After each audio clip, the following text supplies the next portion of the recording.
शांति। 17 अप्रैल 2026 बाबा का साकार मुरली।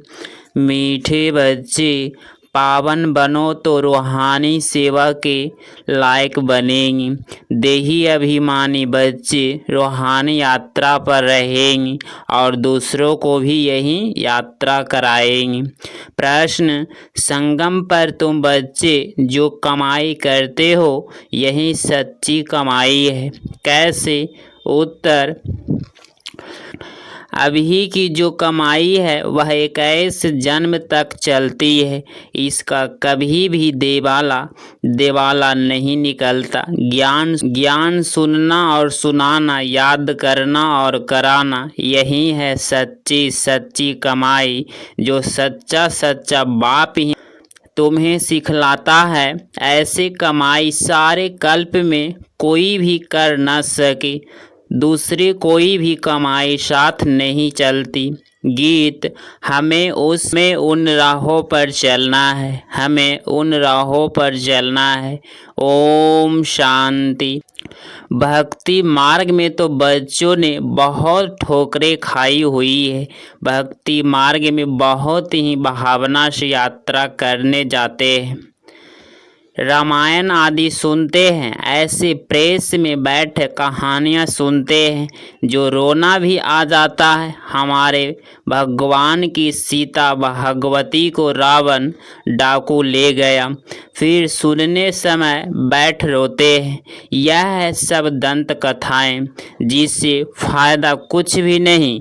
पुकारते भी है, हे पतित पावन आओ, आकर हम दुखी आत्माओं को सुखी बनाओ। यह नहीं समझते कि आत्मा दुखी होती है, क्योंकि वह तो आत्मा को निर्लेप कह देते हैं। समझते हैं आत्मा सुख दुख से न्यारी है। यह क्यों कहते हैं? क्योंकि समझते हैं परमात्मा सुख दुख से न्यारा है। तो बच्चे फिर सुख दुख में कैसे आएंगे? इन सब बातों को अब बच्चों ने समझा है।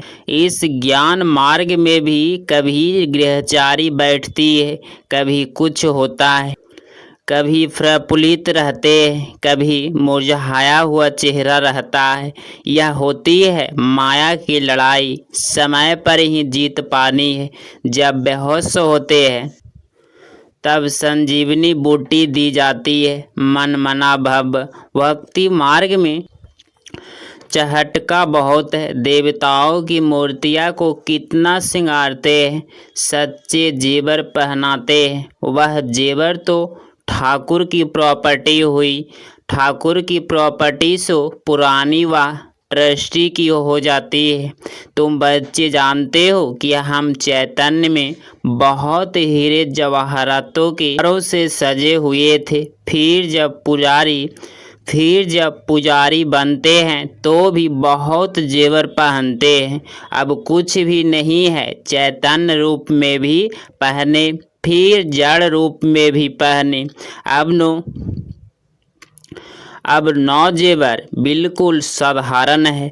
बाप कहते हैं, मैं साधारण तन में आता हूँ, कोई रजाई आदि की ठाठ बाट नहीं है। सन्यासियों के भी बहुत ठाठ बाट होते हैं। अभी तुम समझ गए हो बरोबर सतयुग में कैसे हम आत्माओं पवित्र थी, शरीर भी हमारे पवित्र थे। उन्हों का श्रृंगार भी बहुत अच्छा रहता है। कोई खूबसूरत होते हैं तो उसको श्रृंगार का भी शौक रहता है। तुम भी खूबसूरत थे तो बहुत अच्छे जेवर पहनते थे। हीरो के बड़े हार आदि पहनते थे। यहाँ हर चीज सावरी है। देखो गुरुएं भी सावरे होती गई है। बाबा जब श्रीनाथ द्वारे गया था तो बहुत अच्छी गौएं थी। श्री कृष्ण की गौएं बहुत अच्छी दिखते हैं। यहाँ तो देखो कोई कैसे है, क्योंकि कलयुग है। ऐसे गौ वहाँ होती नहीं। तुम बच्चे विश्व के मालिक बनते हो। तुम्हारी सजावट भी वहाँ ऐसी सुंदर चलती है, वहाँ ऐसी सुंदर रहती है। विचार करो, गौ तो जरूर होनी चाहिए। वहाँ की गौ का गोबर भी कैसा होता होगा, कितनी ताकत होगी। वहाँ की गौओं का गोबर भी कैसा होता होगा, कितना ताकत होगी। जमीन को खाद चाहिए ना, खाद डाली जाती है तो अच्छा अनाज पैदा होते हैं। वहाँ सब चीज़ें अच्छी ताकत वाली होती है। यहाँ तो कोई चीज़ में ताकत नहीं है, हर एक चीज़ बिल्कुल ही पावरलेस हो गई है। बच्चियाँ सूक्ष्म बतन में जाती थी, कितने अच्छे अच्छे बड़े फल खाती थी, सुबी रस आदि पीती थी। यह सब साक्षात्कार कराते थे। माली वहाँ कैसे फल आदि काट कर देते हैं, सूक्ष्म बतन में तो फल आदि हो न सके, यह साक्षात्कार होता है। वैकुंठ तो फिर भी यहाँ होगा ना। मनुष्य समझते हैं वैकुंठ कोई ऊपर में है। वैकुंठ न सूक्ष्म बतन में न मूल बतन में होता है, यहाँ ही होता है। यहाँ तो बच्चियाँ साक्षात्कार करती है, वह फिर इन आँखों से देखेंगे। जैसी पोजीशन ऐसी सामग्री भी रहती है। राजाओं के महल देखो कैसे ऐसे अच्छे अच्छे होते हैं। जयपुर में बहुत अच्छे अच्छे महल बने हुए हैं। सिर्फ महल देखने लिए मनुष्य जाते हैं तो भी टिकट लगती है। खास महल देखने लिए रखते हैं, खुद फिर और महलों में रहते हैं। सो भी अभी कलयुग में यह है ही पति दुनिया। कोई अपने को पति समझते थोड़े ही हैं। तुम अभी समझते हो हम तो पतित थे, कोई काम के नहीं थे, फिर हम गोरा बनेंगे। वह दुनिया ही फर्स्ट क्लास होगी। यहाँ महल अमेरिका आदि में फर्स्ट क्लास महल है, परंतु वहाँ की भेंट में यह तो कुछ नहीं है, क्योंकि यह तो अल्पकाल का सुख देने वाले हैं।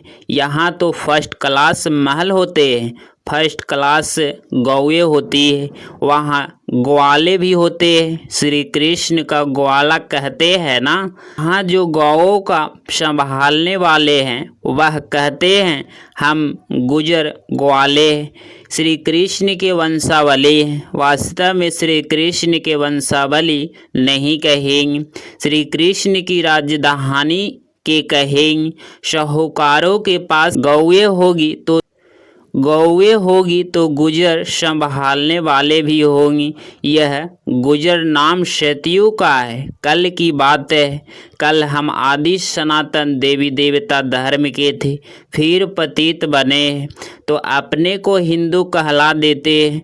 पूछो तुम आदि सनातन देवी देवता धर्म के हो, वह हिंदू धर्म के हो।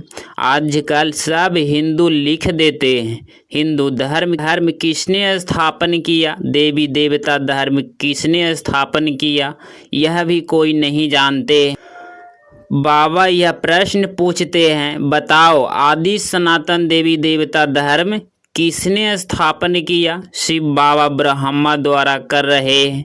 राम वह शिव बाबा की श्रीमत पर आदि सनातन देवी देवता धर्म स्थापन हुआ।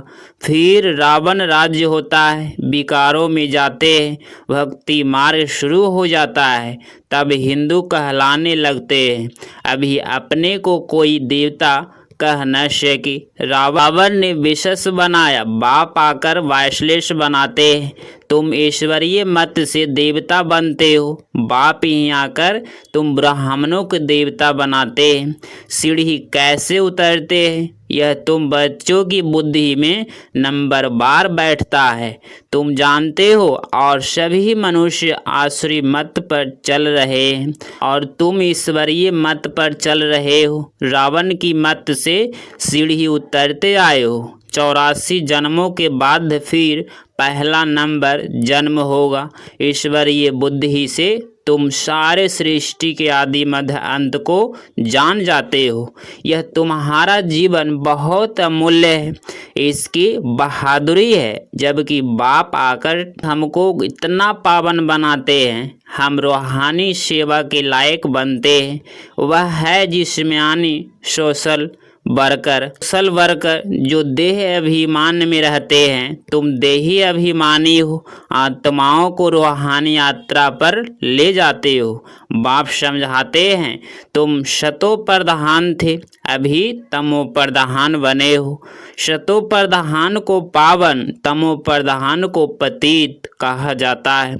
आत्मा में ही खाद पड़ी है, आत्मा को तो प्रधान बनाना है। जितना याद में रहेंगी उतना पवित्र बनेंगी, नहीं तो कम पवित्र बनेंगी। पापों का बोझा सिर पर रह जाएगा। आत्माओं तो सभी पवित्र होती है, फिर हर एक का पाठ अलग है। सबका एक जैसा पाठ हो न सके। सबसे उच्च बाबा का पाठ, फिर ब्रह्मा सरस्वती का कितना पाठ है। जो स्थापना करता है वही पालना भी करता है। बड़ा पाठ उनका है। पहले है शिव बाबा, फिर है ब्रह्मा सरस्वती जो पुनः जन्म में आते हैं। शंकर तो सिर्फ सूक्ष्म रूप धारण करते हैं। ऐसे नहीं कि शंकर कोई शरीर का लोन लेते हैं। श्री कृष्ण को अपना शरीर है। यहाँ सिर्फ शिव बाबा शरीर का लोन लेते हैं। पतित शरीर पतित दुनिया में आकर सेवा करते हैं। मुक्ति जीवन मुक्ति में ले जाने की पहले मुक्ति में जाना पड़े। नॉलेज फुल एक ही बाप पतित पावन है, उनको ही कहते हैं शिव बाबा। शंकर को बाबा कहते हैं, शोभता नहीं है। शिव बाबा अक्षर बहुत मीठा है। शिव के ऊपर कोई अक चढ़ाते हैं, कोई क्या चढ़ाते हैं, कोई दूध भी चढ़ाते हैं। बाप बच्चों को अनेक प्रकार समझानी देते रहते हैं। बच्चों के लिए समझाया जाता है सारा मदार योग पर है। योग से ही विकर्म विनाश होंगे। योग वाले को ज्ञान की धारणा भी अच्छी होगी। अपनी धारणा में चलते रहेंगे, क्योंकि फिर सुनाना भी पड़ता है। यह है नई बातें।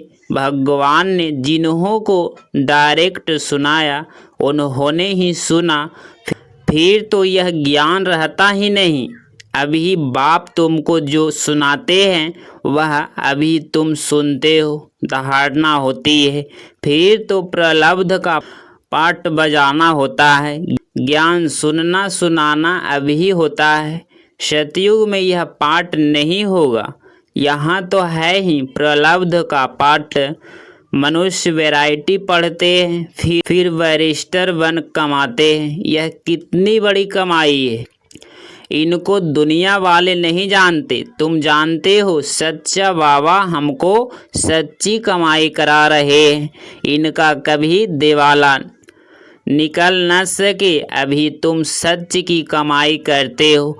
वह फिर 21 जन्म साथ रहती है। वह कमाई साथ नहीं देती, यह साथ देने वाली है। तो ऐसी कमाई को साथ देना चाहिए। यह बातें तुम्हारे सिवाय और कोई बुद्धि में नहीं है। तुम्हारे में भी घड़ी घड़ी कोई भूल जाते हैं। बाप और वर्षे को भूलना नहीं चाहिए। बस एक बाप को याद रहे। बाप एक ही है, बाप को याद करो। जिस बाप से 21 जन्म का वर्षा मिलता है, 21 जन्म निरोगी काया रहती है। बुढ़ापे तक अकाले मृत्यु नहीं होती। बच्चों को कितनी खुशी होनी चाहिए। बाप की याद है मुख्य, इसमें ही माया विघ्न डालती है, तूफान लाती है। अनेक प्रकार के तूफान आते हैं। तुम कहेंगे बाप को याद करो, परंतु कर नहीं सकेंगे। याद में ही बहुत फेल होते हैं। बहुतों में कमी है। जितना हो सके योग में मजबूत होना चाहिए। बाकी बीज और झाड़ का ज्ञान कोई बड़ी बात नहीं है। बाप कहते हैं मुझे याद करो, मुझे याद करने से, मुझे जानने से तुम सब कुछ जान जाएंगी। याद में ही सब कुछ भरा हुआ है। स्वीट बाबा शिव बाबा को याद करना है। उच्च ते उच्च है भगवान, श्रेष्ठ ते श्रेष्ठ वह है, ऊंचे से उच्च वर्षा देते हैं। 21 जन्म के लिए सदा खुशी अमर, तुम अमरपुरी का मालिक बनते हो। तो ऐसे बाप को बहुत याद करना चाहिए। बाप को याद नहीं करेंगे तो और सब कुछ याद आ जाएगा। अच्छा, मीठे मीठे सिकिलधे बच्चों प्रति मात पिता बाप दादा का याद प्यार और गुड मॉर्निंग। रूहानी बाप की रूहानी बच्चों को नमस्ते नमस्ते। धारणा के लिए मोक्षसार पॉइंट नंबर फर्स्ट, यह ईश्वरीय जीवन बहुत बहुत अमूल्य है। इस जीवन में आत्मा और शरीर दोनों को पावन बनाना है। रूहानी यात्रा में रहकर दूसरों को यही यात्रा सिखानी है। पॉइंट नंबर 2, जितना हो सके सच की कमाई में लग जाना है। निरोगी बनने के लिए याद में मजबूत होना है। 17 अप्रैल 2026 का वरदान, शरीर को ईश्वरीय सेवा के लिए अमानत समझकर कार्य में लगाने वाले नष्टो महाभव। स्पष्टीकरण, जैसे कोई की अमानत होती है तो अमानत में अपमानत नहीं होता, ममता भी नहीं होती है। तो यह शरीर भी ईश्वरीय सेवा के लिए एक अमानत है।